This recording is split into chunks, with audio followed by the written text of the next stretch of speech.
শহীদ বুদ্ধিজীবীদের প্রতি শ্রদ্ধা নিবেদন করেছেন রাষ্ট্রপতি মোহাম্মদ শাহাবুদ্দিন ও প্রধান উপদেষ্টা ডক্টর মোহাম্মদ ইউনূস। সকালে মিরপুর বুদ্ধিজীবী স্মৃতিসৌধে পুষ্পস্তবক অর্পণের মাধ্যমে শ্রদ্ধা নিবেদন করেন তারা।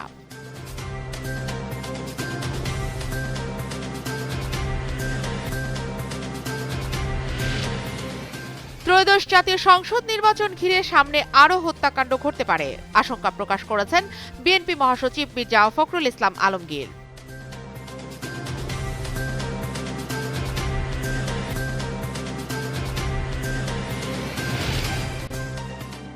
বর্তমানে অনেক গুরুত্বপূর্ণ ব্যক্তিকে হিট লিস্টে রাখা হয়েছে, তবে ৭১-এর মতো এবারও ষড়যন্ত্রকারীরা সফল হবে না, মন্তব্য সাবেক উপদেষ্টা আসিফ মাহমুদ সজীব ভুঁইয়ার।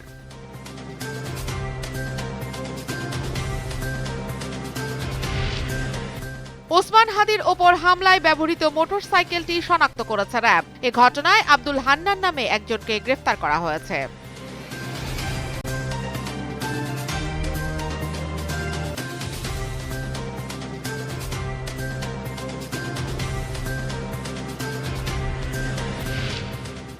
টিএফআই জেআইসি সেলে গুম নির্যাতন ও ২৪ জুলাই আগস্টে সংগঠিত মানবতাবিরোধী অপরাধের পৃথক ৩ মামলায় গ্রেফতার ১৫ সেনা কর্মকর্তাকে আন্তর্জাতিক অপরাধ ট্রাইব্যুনালে হাজির করা হয়েছে।